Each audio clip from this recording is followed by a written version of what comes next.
Sometimes, if you touch a metallic doorknob or any metallic object, you might experience a mild shock.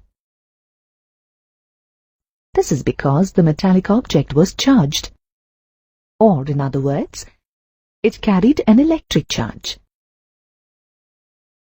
Objects that carry an electric charge are said to be electrically charged. We know that when a comb is rubbed against dry hair, it begins to attract small pieces of paper. When two pieces of silk cloth are rubbed against two glass rods individually, and the glass rods are kept beside each other, the glass rods repel each other. Now, if one of the silk cloths and a glass rod are kept beside each other, they attract each other.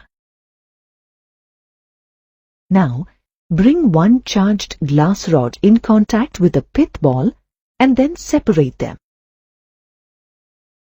Then bring the other charged glass rod in contact with other pith ball and then separate them too.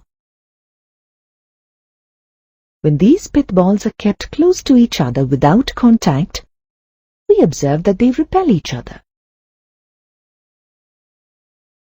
The physical quantity responsible for all these phenomena is known as electric charge. Electric charge can be defined as the property of matter that exhibits its electrostatic interaction with other matter.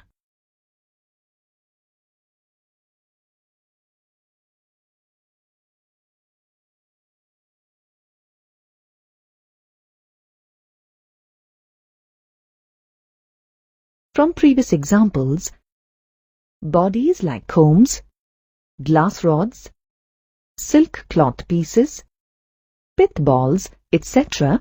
are said to be electrified or are called charged bodies.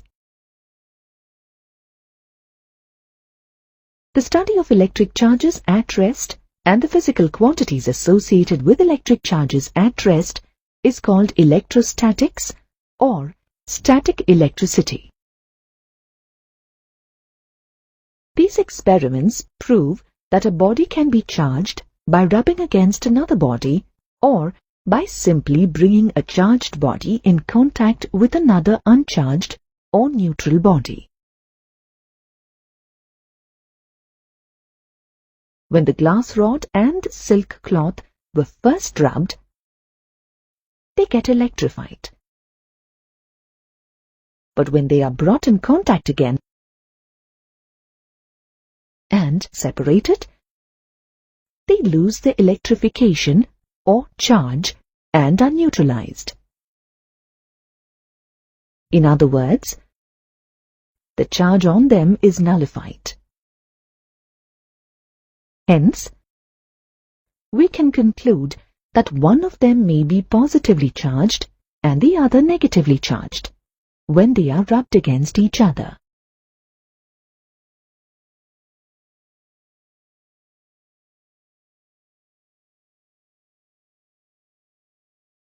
From these observations, we see that there exists only two types of electric charges in the nature.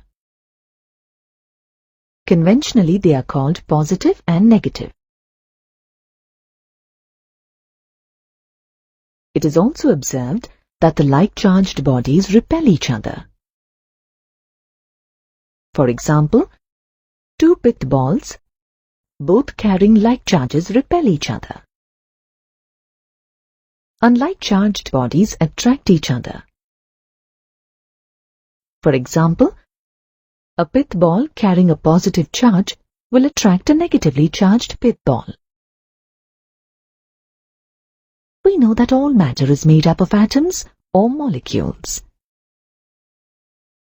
Also, within an atom, the total negative charge is balanced by the total positive charge in it.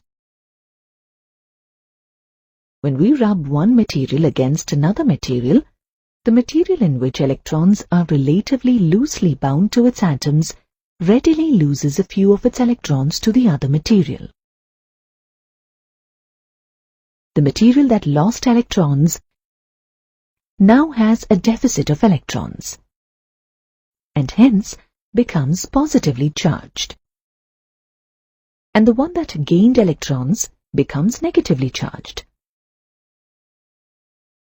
In this case, the glass rod lost electrons and became positively charged, and silk gained those electrons and became negatively charged.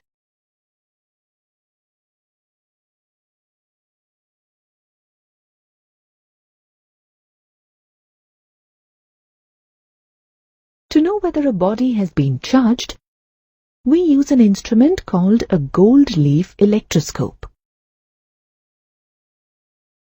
It consists of an insulated metal rod with 2 gold leaves or foils at one end and a metal disc at the other end.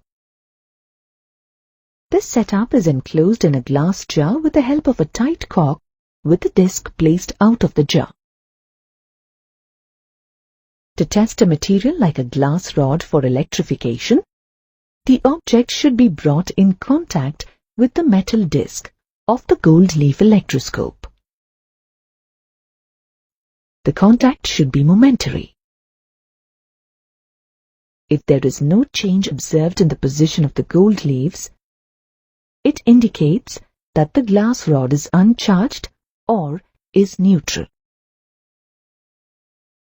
If the gold leaves repel each other, then it indicates that the glass rod is charged. The amount of divergence provides a rough measure of the charge on the glass rod. Assuming that the glass rod was positively charged, the gold leaves now carry a positive charge.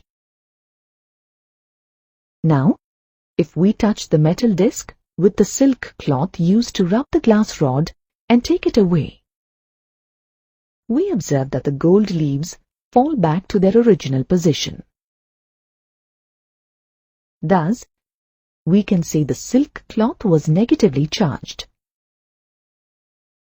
On contact, the opposite charges on the gold leaves and the silk cloth nullified each other.